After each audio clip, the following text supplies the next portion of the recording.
और इस मानव के शरीर को परमात्मा तक लेकर जाना, इन इंद्रियों को भगवान की भक्ति में डुबो देना, एक शरीर को पाने के बाद कुछ अच्छा कर्म कर देना, यही शिव महापुराण की कथा वर्णन करती है। शिव महापुराण की कथा यही वर्णन करती है कि इस शरीर को हम परमात्मा से लगाएं कैसे,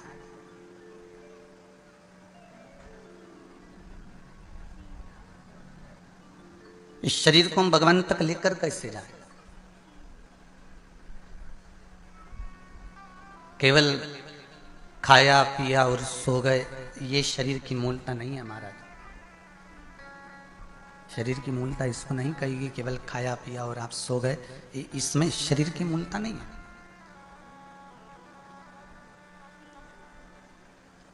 शरीर की मूलता है कि हमने जो मनुष्य का शरीर पाया है, मानव की देह प्राप्त करी है, मानव का जो शरीर मिला है, इसको भगवान की भक्ति में कैसे संजोया जाए।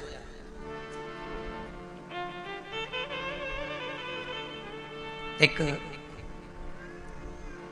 फूल अगर खिलता है ना, तो आप अपने बगीचे में उस फूल को देखकर विचार कर लेते हो कि इसको मुझे जूड़े में सजाना है कि परमात्मा को चढ़ाना है।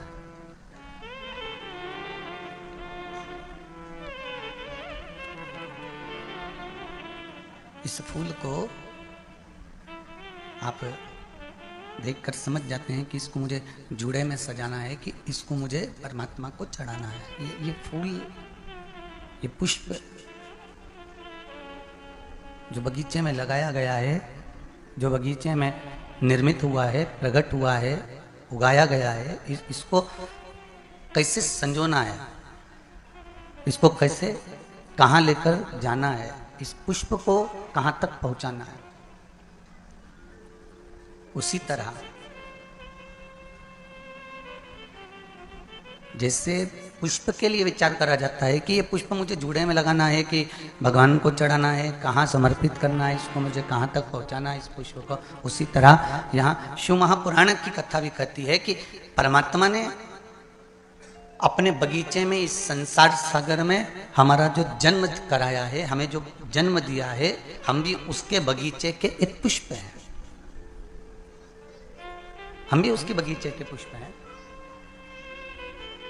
और उस बगीचे के पुष्प को परमात्मा भगवान की भक्ति में रमाना चाहता है या संसार सागर में इसको उलझाना चाहता है, ये परमात्मा निश्चित कर कर भेजता है। पर कुछ प्रयास आपका, कुछ प्रयास हमारा होना चाहिए।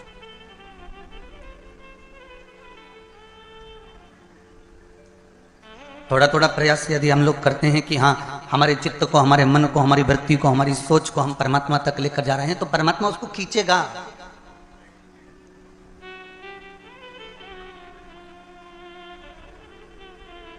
और यदि हमने सोच लिया कि ये परमात्मा को हमको देना ही नहीं है,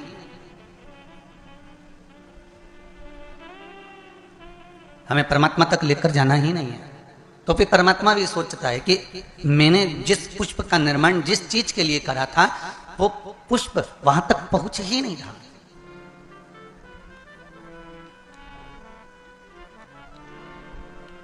शंभो शरणे पड़ी मांगू घड़ी रे घड़ी, दो काटो दया करी दर्शन आपो। हे शिव, हे शंकर, हे त्रिकालदर्शी, है कैलाशी, है अविनाशी, है शिव, है करुणा करने वाले, है दाता, है दया करने वाले, हे उगड़दानी, हे शंभो। ये जो शरीर मिला, इस शरीर को हम परमात्मा की भक्ति तक लेकर जाएं और परमात्मा की अविरल भक्ति में इसको डुबो दें।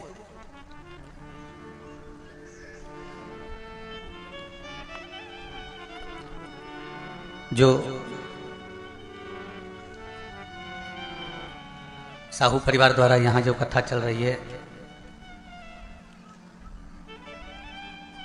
चुरिया के पास में हरकोसा में छत्तीसगढ़ की इस पावन धरा से जो कथा आप श्रवण कर रहे हैं, ये शिव पंचायत शिव महापुराण की कथा है।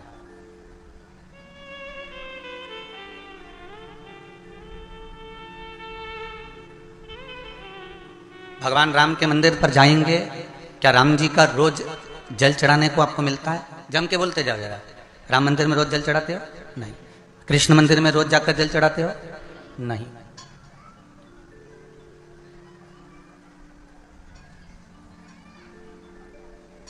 किसी भी देवता के मंदिर में रोज जाकर जल नहीं चढ़ाया जाता है, पर दो इस शिव पंचायत के दो देव ऐसे हैं जिनको रोज जल चढ़ाया जाता है। एक सूर्य नारायण और दूसरे मेरे देवादिदेव महादेव, दोनों पर जल रोज चढ़ता है प्रतिदिन।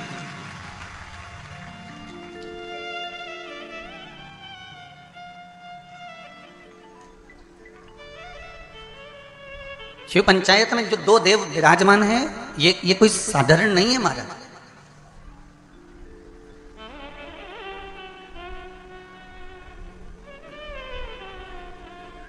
इन दोनों देवताओं पर जल जो चढ़ाने का क्रम है,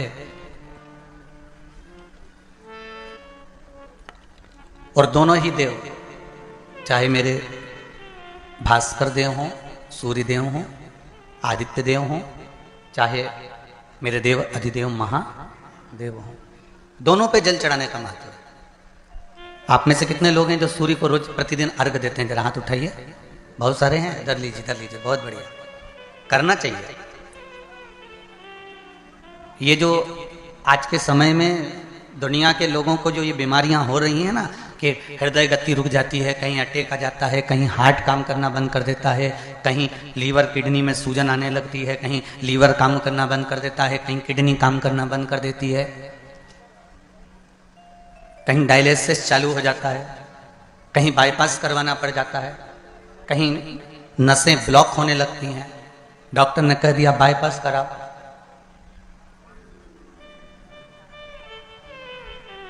सारी बीमारियों को, सारे रोगों को समाप्त करने का यदि कोई तरीका है, कोई उपासना है, कोई नियम, कोई धर्म, कोई अनुकूल, कोई भगवत सेवा है, तो वो शंकर के शिव पंचायत में जो ये 5 देव विराजमान हैं, इनकी सही तरीके से अगर पूजन को समझ लिया जाए, इनके नियम को समझ लिया जाए, तो ऐसी कोई बीमारी नहीं जिसका इलाज नहीं है। महाराज, अगर समस्या है तो समस्या कितनी भी बड़ी से बड़ी हो, कितनी बड़ी से बड़ी हो, अगर समस्या बड़ी है तो समस्या का हल भी निश्चित है।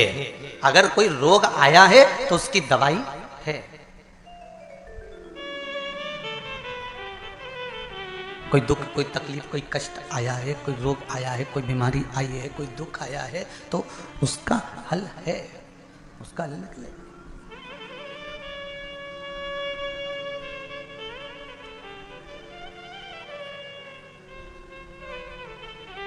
शिव पंचायत को हमें समझना है। और छत्तीसगढ़ की इस पावन धरा से कथा सुन रहे हो, मां बमलेश्वरी के पास में बैठकर हम भी सोचे कि आखिर ये कथा शिव पंचायत मां बमलेश्वरी के पास क्यों हो रही है? क्योंकि पंचायत में, शंकर की पंचायत में 5 देव हैं। पहला विष्णु, दूसरा सूर्य, तीसरा गणेश, चौथी है माँ दुर्गा और 5वें नंबर पर है शंकर। ये 5 देव मिलकर शिव पंचायत बनती है। तो हमने विचार करा कि आखिर ये माँ बमलेश्वरी के पास में ये कथा क्यों हो रही है, डोंगरगढ़ के पास में ये कथा क्यों हो रही है, डोंगरगढ़ बमलेश्वरी से 25 किलोमीटर दूरी पर ये कथा क्यों हो रही है। तो समझ में ये आया कि माँ बमलेश्वरी दुर्गा भवानी इस कथा को इसलिए करवा रही है क्योंकि शिव पंचायत में 5 देवताओं में आद्य शक्ति बमलेश्वरी ही मूल रूप से विराजमान है। नहीं तो शिव पंचायत तो अभी चाहते तो देपालपुर हो सकती थी, या फिर आगे रायसेन में कथा है वहां हो सकती थी। अभी रायसेन में भी कथा है 3 तारीख से, 3 अप्रैल से शायद रायसेन में कथा। वहां पर शिव त्रिपुंड शिव महापुराण की कथा रखी है, त्रिपुंड शिव महापुराण। तो शिव पंचायत शिव महापुराण की कथा वो भी बमलेश्वरी के चरणों में। और सबसे ज्यादा भाग्यशाली तो हमने पहले भी कहा है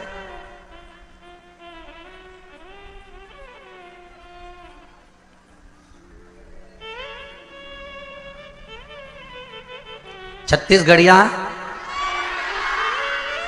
कितनी जल्दी बोलते हो तुम लोग, सही में तैयारी में बैठे रहते हो, जैसे युद्ध के मैदान में तलवार लेके नहीं बैठे रहते, ऐसे बिल्कुल तैयारी रहती तुम्हारी है। छत्तीसगढ़िया सबले बढ़िया, बिल्कुल तैयारी में, एकदम झुट से तुरंत तैयार, यहां बोलना है। अच्छा, जैसी कथा में तुम लोग आए हो ना, वैसी वैसी तैयारी हमारे साहू परिवार ने भी करी। साहू परिवार से हमने पूछा कि तुम्हारा छोटा सा गांव बताओ, कहाँ डोंगरगढ़, कहाँ छुरिया, और छुरिया में भी प्रवेश कर कर छोटा सा गांव या सा। अब इतने से गांव में ना दुकान ना कोई होटल है कि कोई भगत आए तो कहाँ रुके, कहाँ भोजन करे। तो साहू जी बोले, गुरुजी चिंता ना करो, हमने पूरी व्यवस्था भोलेनाथ जी की कृपा से कर दी। हमने क्या कर दिया, कहीं अगर रात कोई रुकेगा तो उसकी भोजन की व्यवस्था भी भगवान करेगा। भोलेनाथ जी बैठा तो है। और धन्यवाद दूंगा साहू परिवार को, बहुत बहुत धन्यवाद। बड़े से बड़ा ट्रस्ट, बड़ी से बड़ी समिति कथा करवाती है, तब जाकर इतनी व्यवस्था कर पाती है, और उसमें भी पूरी सब्जी 20-25 रुपए में बेच कर खिलाई जाती है। पर धन्यवाद आपको नमन करता हूं, जिन्होंने रुकने वाले भक्तों के लिए रुकने की व्यवस्था और भोजन की व्यवस्था इतने लोगों की रात्रि को रुकने वालों के लिए करी, उसके लिए मैं बहुत बहुत धन्यवाद देता हूं। ये शिव ही कर सकता है, कोई दूसरा नहीं कर सकता। और आज समझ में आ रहा है कि मां कर्माबाई जगन्नाथ को खिलाती थी आवाज देकर। तो आज तुम भी कर्माबाई के छोरा हो, जितनी साहू समाज है ये कर्माबाई के वंश के अंतर्गत आते हो। आज मां कर्माबाई को गौरवान्वित करा है संपूर्ण साहू समाज ने, संपूर्ण साहू समाज ने आज कर्माबाई को गौरवान्वित कर दिया कि आए हुए इन भक्तों में जगन्नाथ ही तो है, आए हुए इन भक्तों में भगवान ही तो है। कथा करवाने वाला शिव, कथा करने वाला शिव और कथा सुनने वाला शिव, इसके सिवाय है कौन? सब शंकर ही तो है। शिव ओघड़ी ही तो विराजमान है, शंकर ही तो। और हम तो महाराज केवल इस पोथी और पुराण को लेकर आते हैं, और जितना है इसमें खजाना भरा हुआ आपको लुटाने का प्रयास करते हैं कि आप इसको लूट लो, आप अपने पास में इसको रख लो, फिर मौका मिले ना मिले इसको संजो लो, इसको रखिए। शिव आराधना में अगर हमारा चित्त लगा हुआ, ये जितनी जितनी बीमारियां हैं,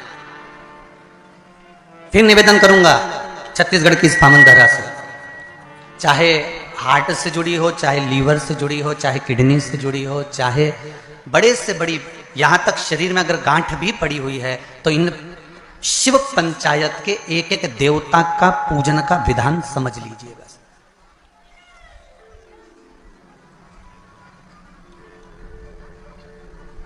एक एक देवता का हमें विधान समझना। शिव परिवार का मंदिर आपके गांव में भी होगा, है शिवलिंग, गणेश जी, कार्तिकेय, पार्वती जी, नंदीश्वर, ये सब अपने गांव में भी रहता, अपने गांव में भी है, ठीक है। शिव पंचायत बोलते जाओ, 5 कौन कौन? भगवान विष्णु, गणेश जी, दुर्गा भवानी,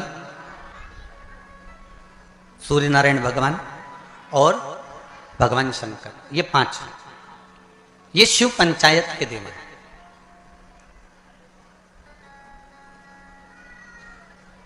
कहते हैं पंच तत्व से मिलकर ये मनुष्य का शरीर बना हुआ है, पंच तत्व से मिलकर ये ब्रह्मांड बना हुआ है।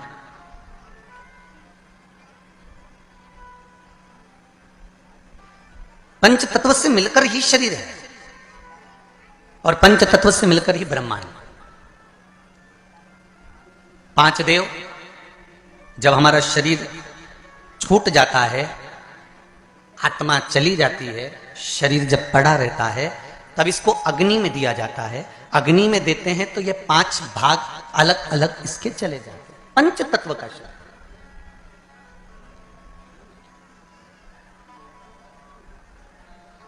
ब्रह्मांड में सबसे ज्यादा क्या चीज है? पृथ्वी की पानी। अगर आप नेट पर सर्च करेंगे, निकालेंगे, करेंगे, कहीं सुना होगा तो सबसे ज्यादा है जल। शरीर में भी सबसे ज्यादा क्या है? अरे जम के तो बोलो, जल। सबसे ज्यादा जल। पंच तत्व के 5 देव शिव पंचायत में है। पहले नंबर पर है गणेश, जो जल के देव है। काय के देव है? जल के। शरीर में भी अगर जल है तो उसके देव श्री गणेश जी महाराज हैं, और मृत्यु लोक में भी अगर जल है तो उसके देव श्री गणेश जी महाराज।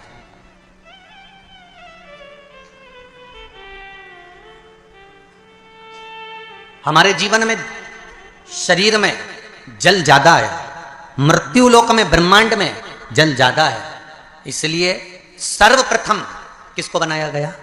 श्री गणेश जी महाराज को। क्यों? क्योंकि ये जल के देव हैं। जिसकी संख्या ज्यादा हो, शरीर में पंच तत्वों में जल की मात्रा ज्यादा है, इसलिए गणेश को प्रधान बनाया गया। एक पत्र ज्यादा तो पढ़े नहीं है, ये थोड़े पढ़े हैं, बाकी के बहुत सारे पत्र हैं। अभी इतने पत्र और हैं जिनको भी पढ़ते हैं जैसा भजन आएगा। पर इसमें देखिए बड़ा सुंदर भाव लिखा है।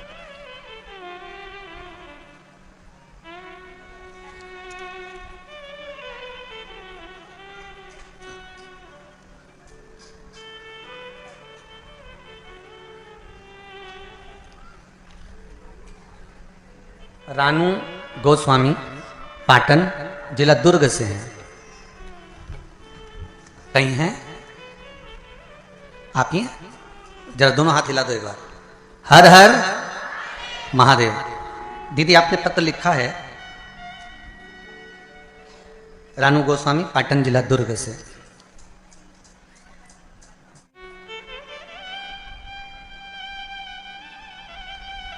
पत्र में लिखा है रानू जी गोस्वामी ने, मैं ग्राम पाटन की रहने वाली हूं, जिला दुर्ग की रहने वाली हूं। मैं पशुपति व्रत का क्या वर्णन करूं गुरुदेव? दीदी आपने पत्र में लिखा है, मेरे जेठ जी का काम छूट गया था, कोई काम नहीं था। आपकी भिलाई में कथा जब शुरू हुई तब हम लोगों ने सुनी थी। कथा सुनने के बाद पशुपति नाथ का व्रत किया, जिसके प्रभाव से उनको पुनः काम मिल गया, और काम भी मिला तो ऐसा कि जो सोचा ही नहीं था, ये शिव की कृपा से प्राप्त हुआ। पत्र में लिखा है। और इसी पत्र में पंचदेव के जलदेव का वर्णन भी आया, उसको समझिएगा जरा, देखिए। गुरुदेव,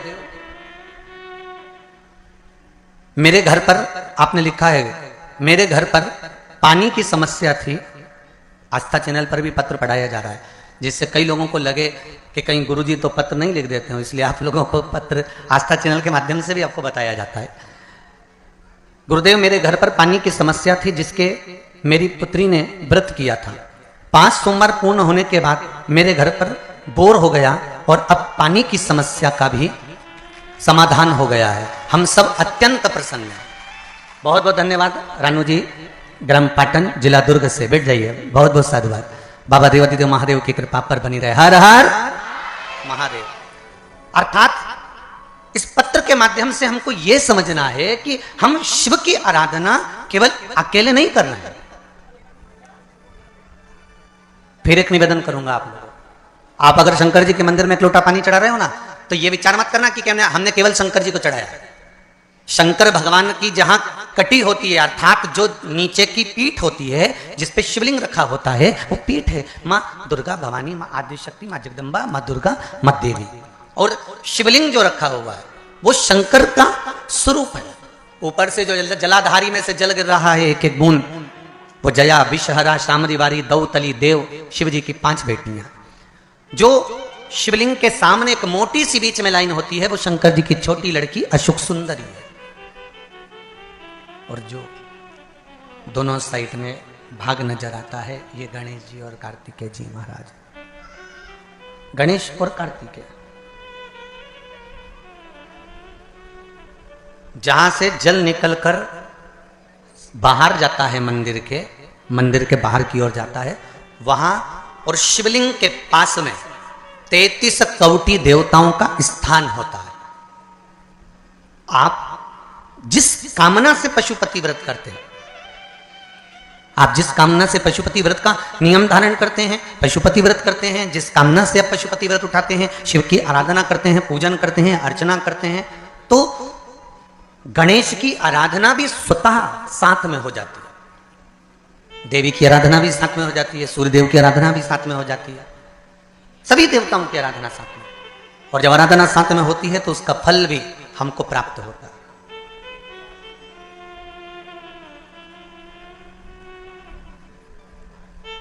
उसका फल भी हमको मिलता है। जैसे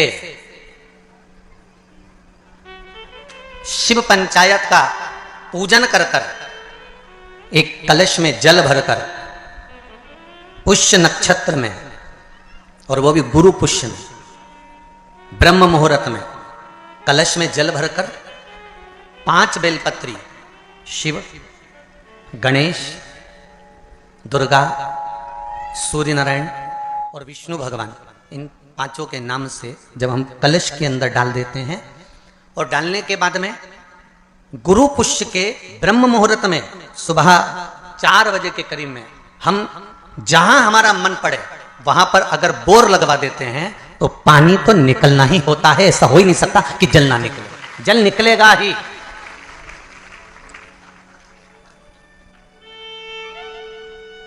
बस जो 5 देव के नाम से अपने 5 बेलपत्री जल के पाकी, वो कलश जहां बोरिंग हो रहा है उस स्थान पर रखा होना चाहिए, जहां बोरिंग हो रहा है उसके पास में रखा होना चाहिए, तब तक जब तक वो जल ना निकले, और निकलेगा।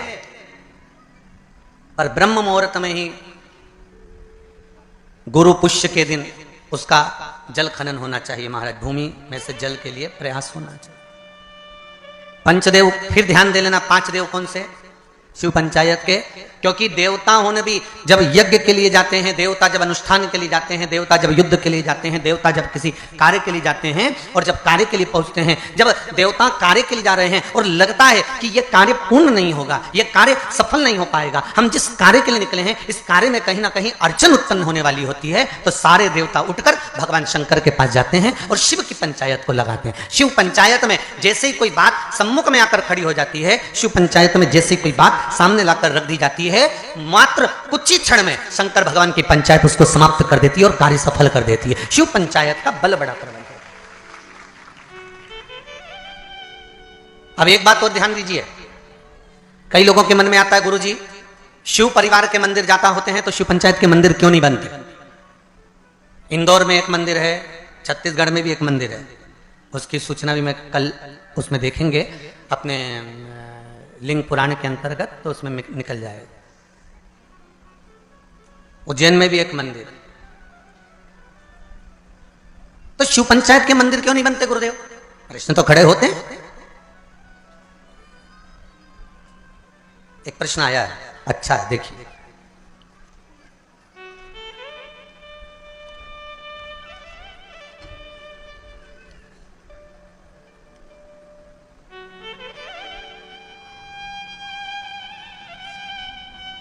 पायल चावड़ा कहीं बैठी हैं?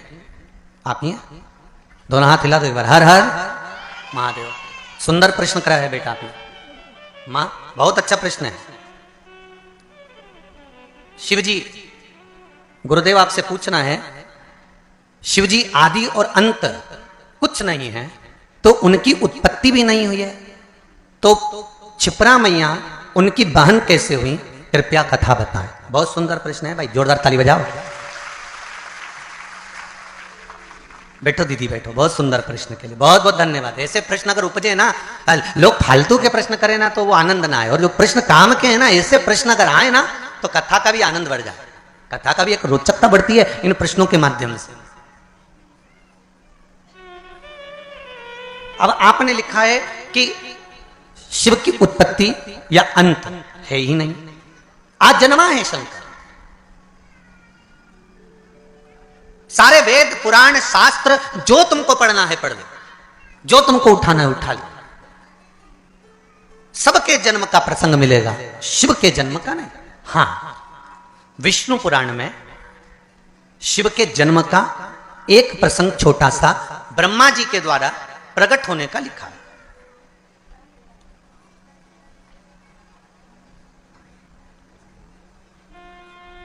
अब एक बात समझने वाली है, आज जन्मे शिव हैं तो उनकी बहन कैसे? तो शिव महापुराण कहती है, स्कंद पुराण का काशी खंड और उज्जैनी खंड आप अगर ध्यान देंगे तो उसमें मिलेगा, आपको श्रवण करेंगे आप या उसको पढ़ेंगे उज्जैनी खंड के अंतर्गत, काशी खंड के अंतर्गत स्कंद पुराण में, तो उसमें एक बात बड़ी सुंदर लिखी है स्कंद पुराण में। जैसा दीदी ने प्रश्न किया है कि उनकी अंत भी नहीं है तो उनकी उत्पत्ति भी नहीं, तो उनके संबंध कैसे, पर काशी खंड में एक शब्द वेदव्यास जी ने लिख दिया स्कंद पुराण के अंतर्गत। वेदव्यास जी लिखते हैं कि भगवान शिव जितनी लीलाओं को करते हैं ये संपूर्ण ब्रह्मांड के कल्याण के लिए करते हैं। खुद के लिए शिव जी ने कोई लीला नहीं करी, भगवान शंकर ने खुद के लिए कोई लीला नहीं करी। मेरे राघव जी ने जो लीला करी अपने पिता के वचन को निभाने के लिए करी। मेरे भगवान कृष्ण ने जी लीला करी वो अपने माता पिता के अनुकूल करी है। पर मेरे शंकर नारायण जो लीला करते हैं वो लीला का क्रम देवताओं के हित के लिए भी होता है। पर मेरे भगवान देवादिदेव महादेव जितनी लीला को करे हैं, मेरे शंकर भगवान ने जो जो धारण करा, जो जो लीला करी, चाहे माता सती को भस्म करवाया हो, चाहे पार्वती के साथ में मंगल विवाह हुआ हो, चाहे गणेश जी महाराज का प्रागट्य हुआ हो, चाहे कार्तिके बाबा का प्रागट्य हुआ हो, चाहे जया विषहरा शामली बारी दौतली या अशोक सुंदरी का प्रागट्य हुआ हो, चाहे शिव की जितनी लीलाओं का क्रम आता है, ये शंकर भगवान ने स्वयं के लिए नहीं, शंकर भगवान ने संपूर्ण जनमानस के कल्याण के लिए अर्थात जनमानस को प्रेरणा देने के लिए करी।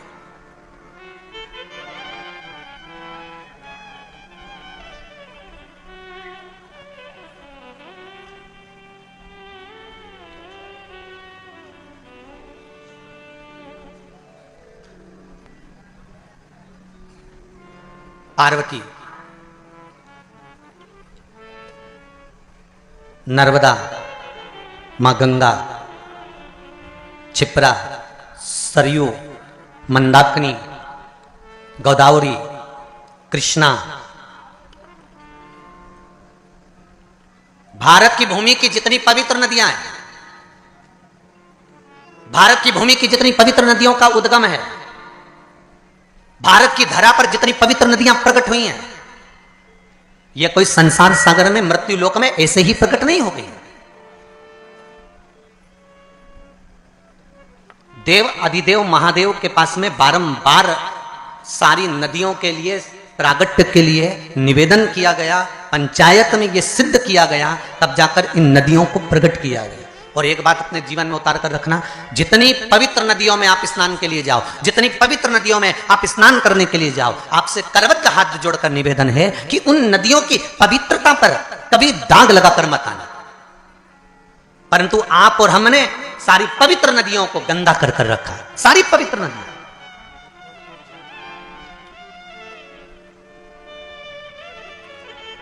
मैं कहूंगा यमुना के घाट पर बसा है दिल्ली।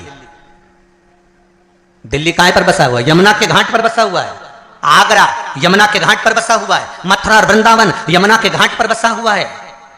बड़े बड़े तीर्थ मां नर्मदा के घाट पर बसे हुए हैं। बड़े बड़े तीर्थ मां गंगा के घाट पर बसे हुए हैं। बड़े बड़े तीर्थ मां कृष्णा के घाट पर बसे हुए हैं, गोदावरी के घाट पर बसे हुए हैं। ये पवित्र पवित्र नदियां जिनको देवता स्वयं अपने लोक से लेकर मृत्यु लोक में आए हैं। एक भी नदी इस भूमंडल पर नहीं थी, परंतु कहीं शंकर भगवान ने कहा, कहीं देवी ने कहा, कहीं सूर्य ने कहा, कहीं किसी ने कहा, सबने कहीं ना कहीं इनकी आराधना करी और इनको मृत्यु लोक पर लाने के लिए अथक प्रयास करा, अथक प्रयास। अगर आप शिव पंचायत की कथा को सुन रहे हो तो अपने जीवन में एक बात उतार कर रखना कि शिव पंचायत में एक एक नदियों के उद्गम की कथा का वर्णन है महाराज। और सारे देवताओं ने घोर तप कर घोर तप कर इन नदियों को पृथ्वी पर लेकर आए, भूमंडल पर लेकर आए। और नदियां जब भूमंडल पर आ गई, जरा विचार करिए, हजारों हजार वर्ष तक ऋषियों ने, संतों ने, साधुओं ने, देवताओं ने तप साधना करी, तब ये नदियां पृथ्वी पर आई। और पृथ्वी पर आने के बाद ये नदियां इतनी पवित्र रही। और आज उन संतों लोग तो इन नदियों को लेकर आ गए और हम क्या कर रहे हैं? इन नदियों को ओझल करते जा रहे हैं, इन नदियों को छुपाते जा रहे हैं, इन नदियों पे मकान बनाते जा रहे हैं। कहीं गंदा पानी, कहीं नालों का पानी, कहीं गंदगी सब इन पवित्र नदियों में भेजते जा रहे हैं। और विचार कर रहे हैं कि यमुना मैया हमें तार देगी, विचार कर रहे हैं गंगा मैया हमें तार देगी, विचार कर रहे हैं नर्मदा मैया हमें तार देगी, क्षिप्रा मैया तार देगी। तो कैसे तारेगी?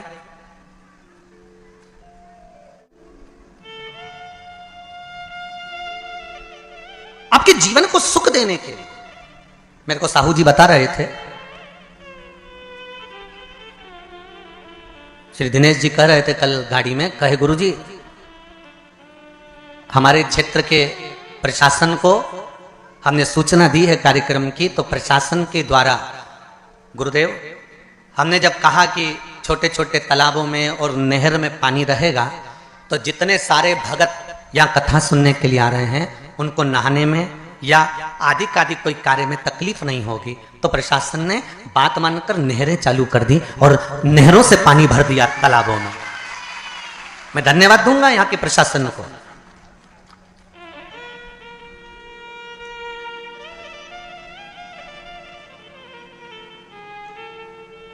जिन्होंने नहरें चालू कर दी कि भगत लोग अगर इस छोटे से गांव में जब इतनी बड़ी कथा हो रही है, इतना बड़ा पंडाल लगा हुआ है, इतने जनमानस, और विश्वास नहीं था कि आज पहले दिन इतने जंगल के अंदर गांव के अंदर गांव के अंदर गांव। हम भी गाड़ी में पूछते रहे इनसे कि हम सीहोर से चले भोपाल से उतरे कौन सा गढ़, डोंगरगढ़, मां भमलेश्वरी के दरबार, और डोंगरगढ़ से फिर चले तो निकलते महाराज छुरिया। अब हम समझे कि छुरिया ही हलकोसा होगा, हलकोसा ही छुरिया होगा। भाई हमारे यहाँ जैसे नाम होता है ना, जैसे किसी का नाम बोल देते थे क्या बहरू और नाम उसका दूसरा था कमल किशोर या राम किशोर, तो उसका घर का नाम दूसरा। तो हम सोचे हो सकता है छुरिया का नाम ही हलकोसा होगा, हलकोसा का नाम ही छुरिया होगा। पर यहाँ आते आते मालूम पड़ा कि डोंगरगढ़ से निकले, फिर यहाँ से निकलते आगे पहुंचे तो मालूम पड़ा वहां से छुरिया तो उधर निकल गया, हलकोसा इधर निकल गया। अब हलकोसा भी आते ये पास के गांव के लोग वो गाड़ियों को उधर घुमा के ले गए। तो हमने मैं स्कूल के बाहर पड़ा तो दूसरा गांव था, तो हमने जजमान से फिर पूछा क्यों जी अभी हलकोसा नहीं आया, बस 2 किलोमीटर दूर है। हमने कहा तुम कहते तो 25 लिया है।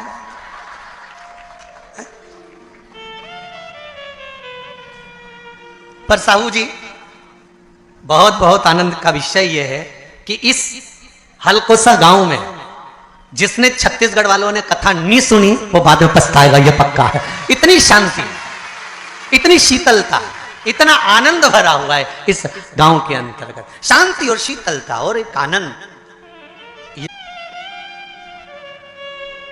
वो सुख है।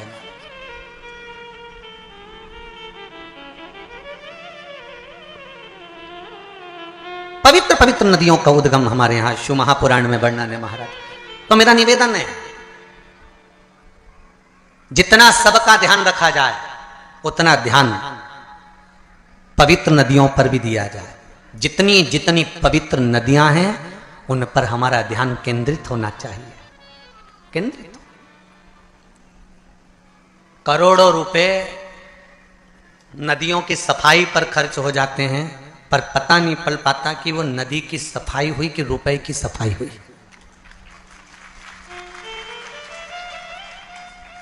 पवित्र नदियां,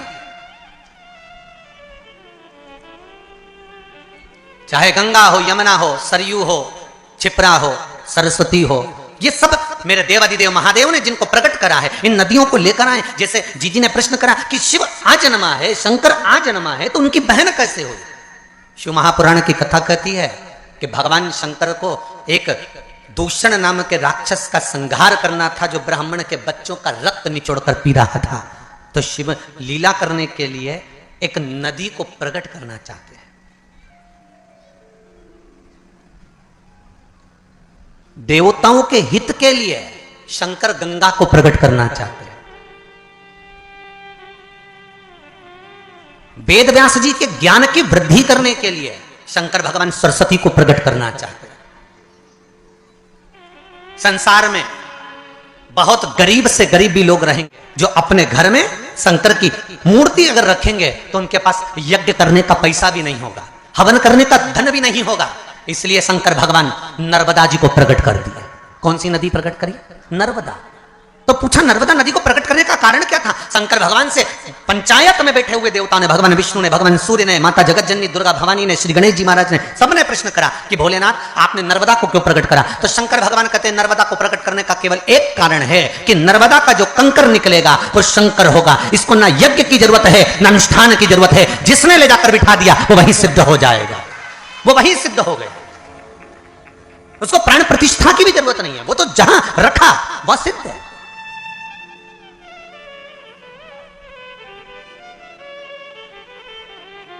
मेरा भोला शिव शंकर ओघड़दानी दयालु दातार संपूर्ण विश्व के कल्याण के लिए लीला करता है, इसलिए नर्मदा का कंकर शंकर कर दिया।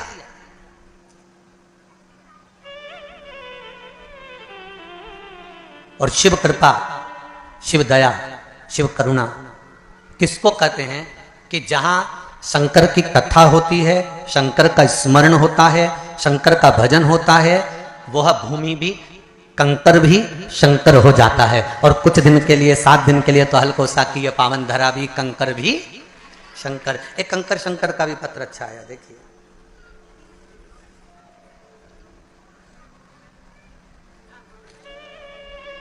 दीपक साहू, रूवा, रूवा लिखा है, रवा लिखा है, देख लेंगे, है रूवा, हाँ, जिला दुर्ग, छत्तीसगढ़। आपने, आप तो पास में ही है, जरा माइक पहुंचाइए, कॉर्डलेस दीजिए।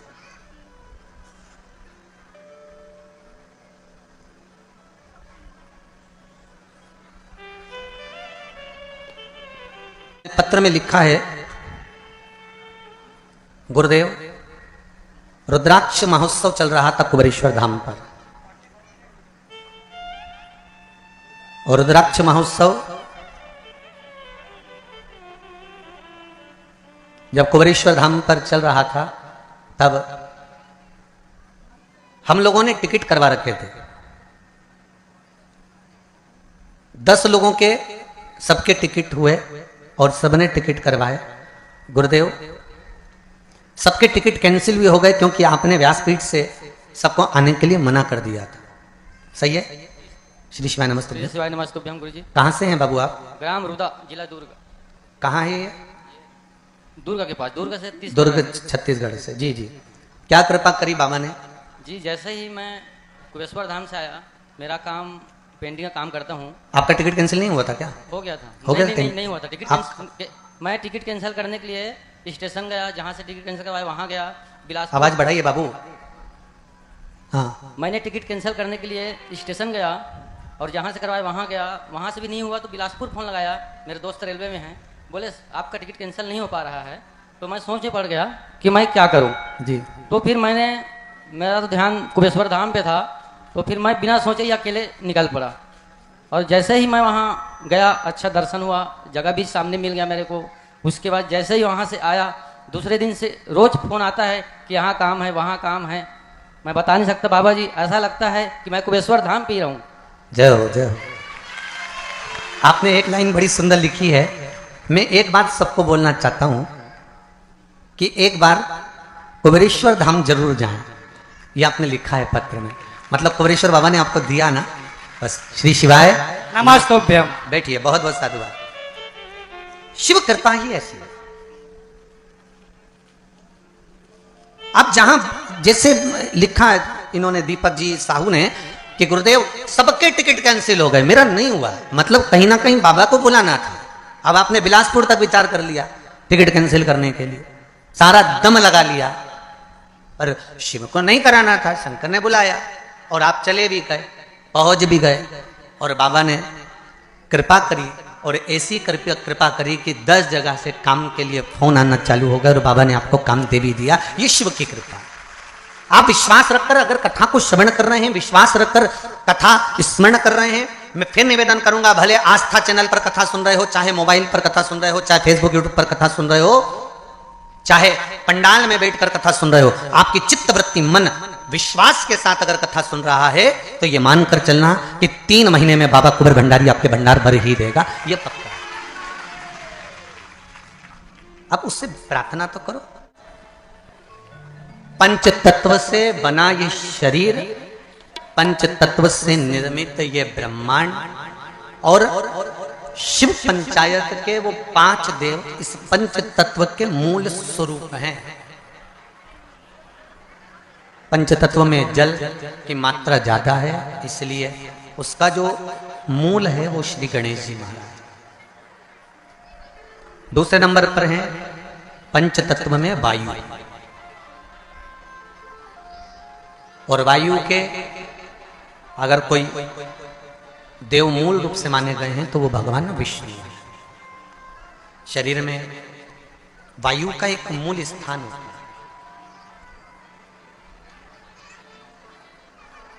जैसे कई लोग कहते हैं गुरुजी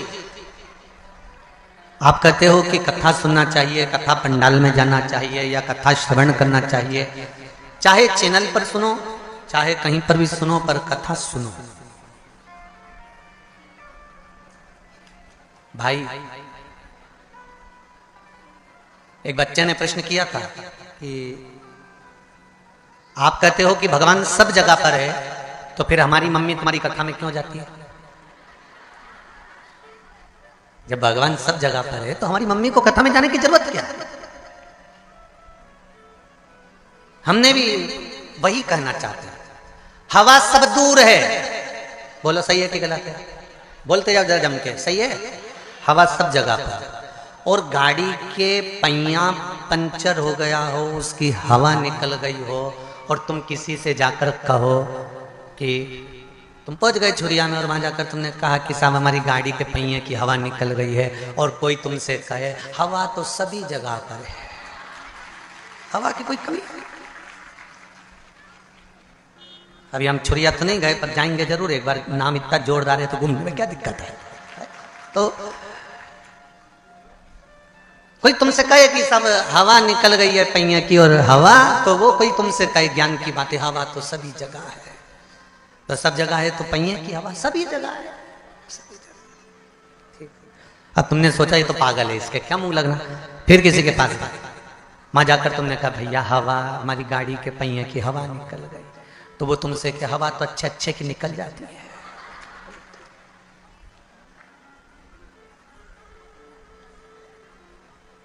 फिर तुमने कहा हवा कहाँ मिलेगी? हवा ही तो है, कहाँ नहीं मिलेगी, सब जगह हवा है। मनुष्य में भी हवा भरी हुई है। ओहो, 4-5 जगह गए और हवा कहीं पूछा, फिर कहीं गए आप गाड़ी के पहिए की हवा निकल गई, हवा कहाँ मिलेगी? तो काफी ही है, सब जगह है, पहिए में हवा डलना। फिर कोई ने कहा ये हवा की दुकान है, यहाँ एक मशीन लगी हुई है, उस मशीन से टायर में हवा जम के बोलो जरा भरी जाती है। बिना मशीन के टायर में हवा भरा क्या है? बोलते जाओ जरा दमदारी से। नहीं, उसी तरह मेरा उस बच्चे से निवेदन है जिसने कहा था कि जब भगवान सब जगह पर है तो हमारी मम्मी तुम्हारी कथा में क्यों जाती है, तो उस बच्चे को समझाना चाहूंगा हवा सब जगह पर है, भगवान कण कण में बैठा हुआ है, पर मशीन तो यही लगी हुई है जो भर देती है। बिना मशीन के टायर में हवा नहीं भरा सकती, प्राप्त होगी हवा पर वो मशीन से प्राप्त होगी। भगवान सब जगह पर है, कण कण में, रसातल में, जल में, थल में, वायु में, आकाश में, पताल में, तुम्हारे घर में, चप्पे चप्पे में भगवान है। पर भगवान को पाने का स्थान अगर कहीं है, जैसे हवा भरने का स्थान हवा वाले की दुकान है, उसी तरह भगवान को पाने का स्थान सत्संग और शिव महापुराण की कथा है, जहां परमात्मा मिल जाए। क्यों जाते हैं मंदिर, क्यों जाते हैं भगवान के दरवाजे पर? कि वहां भगवान मिल जाए। हवा की दुकान है, वो मिलेगा, प्राप्त होगा वो। भगवान विष्णु को वायु कहा है, वायुदेव कहा है। महाराज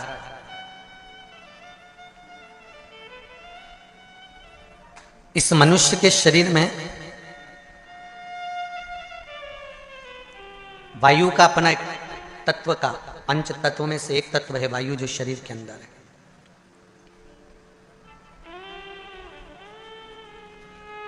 और उस वायु को एकाग्रित रखने के लिए हमारे यहां मंत्रों का प्रभाव है, मंत्रों की प्रबलता।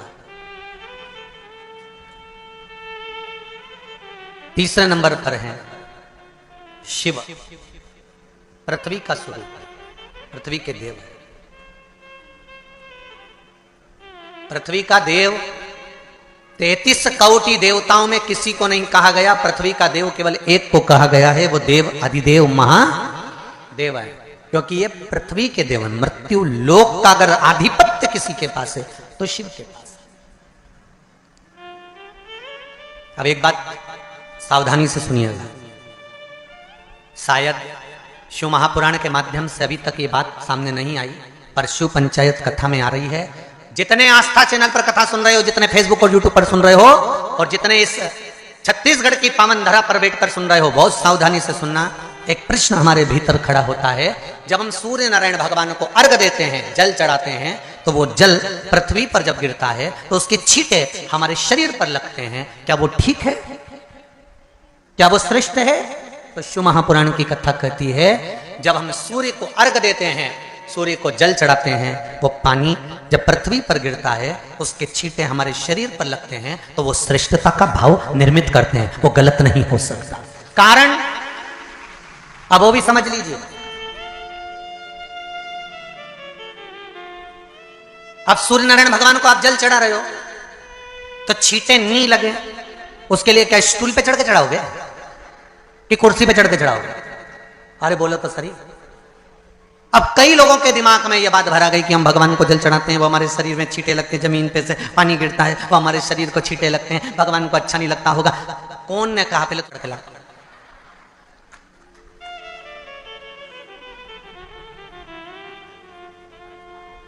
क्योंकि मेरे राम जी महाराज, मेरे भगवान कृष्ण, बड़े बड़े संत, साधु, सन्यासी, तपस्वी, साधक, उपासक जितने भी हुए, जिन्होंने सूर्य की आराधना करी, इन्होंने टेबल पे चढ़कर या कुर्सी पे चढ़कर जल नहीं चढ़ाया, इन्होंने पृथ्वी पर खड़े होकर ही, क्योंकि पृथ्वी तत्व के देव हैं शिव। जब हम मृत्यु लोक पर खड़े होकर, पृथ्वी पर खड़े होकर भगवान शंकर भाग पृथ्वी तत्व को धारण कर कर जल को हाथ में लेकर जब समर्पित करते हैं, और जो जल नीचे गिरता है वो शरीर पर अगर लगता है तो हमको उसका आशीर्वाद ही प्राप्त होता है, दोष नहीं लगता। पर लोगों ने इसको विपरीत कर दिया। कि कौन ने विपरीत करा? कई लोगों ने इसको विपरीत कर दिया। कौन ने विपरीत करा? तो जो दूसरे धर्म के लोग होते हैं, जिनको हिंदू धर्म से नफरत होती है, और जो हिंदू धर्म की पूजन, सेवा, अर्चना को समाज